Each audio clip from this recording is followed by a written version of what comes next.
Welcome my YouTube channel my dear student. আজকে আবার তোমাদের সামনে আমি হাজির হয়েছি প্রিপোজিশন একটি নতুন টপিক নিয়ে। টু এর ব্যবহার, নির্দিষ্ট কিছু কিছু জায়গায় টু বসে, স্পেসিফিকলি সেই জায়গাগুলো আমি ইন্ডিকেট করবো। আজকে তোমরা অবশ্যই ভালো করে ভিডিওগুলো দেখবে। আর এর আগের যে ভিডিওগুলো আমি ছেড়েছি সেগুলো দেখার চেষ্টা করবে। যে কোনো কম্পিটিটিভ এক্সাম বা যে কোনো পরীক্ষার ক্ষেত্রে এই প্রিপোজিশনগুলো অবশ্যই আসে। তোমরা বেশি বেশি করে দেখবে আর সাবস্ক্রাইব করবে আমার চ্যানেলটা, তাহলে অবশ্যই ভিডিও করার সঙ্গে সঙ্গে প্রথম তোমাদের ইউটিউবে ঢুকে যাবে সেই ভিডিওগুলো। তাই আমি শুরু করছি। এছাড়াও আজকে লাস্টের দিকে এটা করার পরে, টু এর ব্যবহার করার পরে, যেগুলো বিগত সিজিএল, ডাব্লিউবিসিএস, পিলি এবং প্রাইমারি যে কোনো পরীক্ষায় কম্পিটিটিভ এক্সামে কিছু কিছু গ্রামার এসছে, যে বিশেষ করে 4টা থেকে 5টা আমি দিব, বিগত কয়েকবার এসছে পরীক্ষায়, সেগুলো অবশ্যই তোমরা দেখবে। ঠিক আছে, আমি শুরু করছি আমার ভিডিওটা। ঠিক আছে, দেখবে। তো বলছে এই যে প্রিপোজিশনটা কি, অবশ্যই কিসের ব্যবহার, এখানে টু এর ব্যবহার বলা হচ্ছে। এই যে প্রিপোজিশনটা আমি বললাম, এটা কিসের ব্যবহার, অবশ্যই এই টু এর ব্যবহার। ঠিক আছে, টু এর ব্যবহারটা কি, টু মানে তে বা প্রতি, টু মানে তে বা প্রতি। তাহলে 1 নম্বর সূত্র দিয়ে বলছে দিকে বোঝালে, আমি কোনো দিকে যাচ্ছি, দিকে অর্থে টু ব্যবহৃত হয়। যেমন বাড়ি ব্যতীত, তাই বাড়ি ব্যতীত সব ক্ষেত্রে টু ব্যবহার হয়। বাড়ি বলতে এখানে হোমের কথা বলা হয়েছে। হাউসের আগে টু বসে, কিন্তু হোমের আগে টু বসে না, ব্যতীত করা আছে।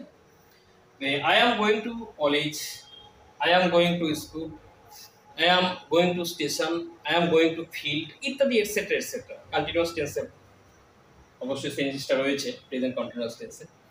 তো এই যে কোথাও, অর্থাৎ দিকে, কোনো দিকে আমি যাচ্ছি, সেক্ষেত্রে অবশ্যই কলেজ হতে পারে, সেই হাউস হতে পারে। ঠিক আছে, নট হোম।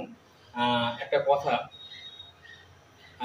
যদি আমাদের স্যার একটা কথা বলতো, যে হোমের আগে টু বসাবে সে অবশ্যই ড্যাশ খাবে, অর্থাৎ সেখানে পয়মাল একটা বলে কথা বলেছিল, পয়মাল খাবে। ঠিক আছে, সেই জন্য হোমের আগে কখনোই হ্যাঁ, হোমের আগে অবশ্যই নট, টু কখনোই বসে না, হোমের আগে কখনোই টু বসবে না। যেই হোক, তো এরকম ক্ষেত্রে হচ্ছে কলেজ, স্কুল, মার্কেট, ঠিক আছে, যে কোনো স্টেশন, বাস স্টপে, সেই দিকে বোঝানো সবসময় আমি অবশ্যই এই টুটা ব্যবহার করবো। যেমন হচ্ছে I am going to college. পরেরটা বলছে সময়ের ক্ষেত্রে, বিশেষ করে সময়ের ক্ষেত্রে বাকি সময়, বাকি বা পনে, এই দুটো শব্দের ক্ষেত্রে ব্যবহার করা হয়। বাকি এবং পনে। বাকি বলতে দেখা যাচ্ছে ইট ইজ 10 to 6, তাহলে মনে রাখতে হবে। তাহলে বলছে ইট ইজ 10 to 6, অর্থাৎ 6টা বাজতে, এটা 6টা বাজতে কত বাকি, 10 মিনিট বাকি। 6টা বাজতে এই 10 মিনিট বাকি, এই বাকি অর্থে কিন্তু টু ব্যবহার, 10 to 6। পরেরটা বলছে ইট ইজ কোয়ার্টার টু 10 নাও, অর্থাৎ এখন 10টা বেজে 15 মিনিট বা পৌনে 10টা বাজে, সরি পৌনে 10টা বলছি, সোয়া 10টা বাজে। তাহলে মনে রাখতে হবে এই যে বাকি আছে, ঠিক আছে, ঠিক আছে, এখানে একটু 10টা বাজতে হচ্ছে বা 15 মিনিট বাকি, সেটা সোয়াটাই বলে, এটা আমি ভুল বললাম প্রথমে, অবশ্যই সোয়াটাই বলতে হবে, কোয়ার্টার। এইবার বলছে তার মানে কি, ইট ইজ কোয়ার্টার টু 10 নাও বা ইট ইজ কোয়ার্টার টু 9 নাও, 9টা বাজতে হচ্ছে 15 মিনিট বাকি। ইট ইজ কোয়ার্টার, টু, কোয়ার্টারের পরে টু 7 নাও, অর্থাৎ 7টা বাজতে 15 মিনিট বাকি, এটসেট্রা এটসেট্রা, ইত্যাদি ইত্যাদি হতে পারে। এই ব্যাপার হচ্ছে, এই কোয়ার্টার মানে হচ্ছে কোন, আর বাকি মানে হচ্ছে বোঝা গেল ইট ইজ 10 to 6, অর্থাৎ 6টা বাজতে হচ্ছে 10 মিনিট বাকি। ইট ইজ, আমি যদি ইট ইজ বলি, ইট ইজ হচ্ছে 6 to 6, অর্থাৎ 6টা বাজতে 6 মিনিট বাকি। পরেরটা, এই যে বলছে হইতে থেকে পর্যন্ত, ঠিক আছে, অর্থে টু ব্যবহৃত হয়। তাহলে বলছে হইতে থেকে পর্যন্ত, অর্থাৎ এই যে হইতে থেকে পর্যন্ত, এই সব অর্থগুলো অর্থে টু ব্যবহার হচ্ছে। কিরকম বলছে 1 to 10, অর্থাৎ 1 থেকে 10 অবধি। এ টু জেড, এ থেকে জেড পর্যন্ত, এরকম অর্থে। মর্নিং টু নাইট, অর্থাৎ সকাল থেকে রাত্রি অবধি, এরকম ক্ষেত্রে টু বসছে। ম্যান টু ম্যান, একটা মানুষ থেকে আর একটা মানুষ। তারপর বলছে ফেস টু ফেস, মুখোমুখি। কলকাতা টু দিল্লি, অর্থাৎ কলকাতা থেকে দিল্লি, এইরকম বোঝালে অবশ্যই টু ব্যবহার হচ্ছে। আবার বলছে প্রতি, অভিমুখে, বরাবর, কাছে, নিকটে অর্থে টু ব্যবহার হয় বা টু বসে। তাহলে কি বলছে মনে রাখতে হবে টুটা কখন বসবে, নাউন বা প্রোনাউনের আগে বসবে, নাউন বা প্রোনাউনের আগে। স্পেসিফিকলি নাউন কারোর নাম এবং সেই ক্ষেত্রে হি সি ইত্যাদি ইত্যাদি, ইউ দে ইত্যাদির আগে বসবে।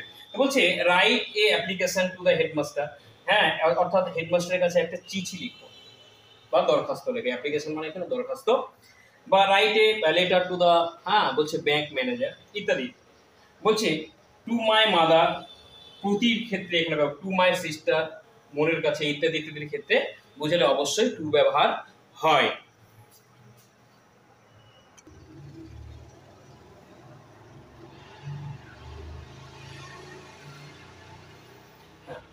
বলছি আমি যে প্রথমে বলেছিলাম যে কথাটা, সেটা হচ্ছে আমি 4টে এক্সাম্পল দেব, সেই এক্সাম্পলগুলো বিগত কয়েক বছর বিসিএস, ডাব্লিউসিএস, সিজিএল এবং প্রাইমারিতে এসছে, কয়েক বছর তোমরা ঘাঁটবে কোশ্চেনগুলো।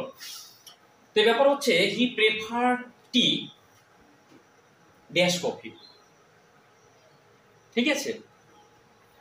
তো ব্যাপার হচ্ছে এই ক্ষেত্রে টু বুঝবে, টু বুঝবে এই ক্ষেত্রে টু বুঝবে। কেন টু বুঝবে?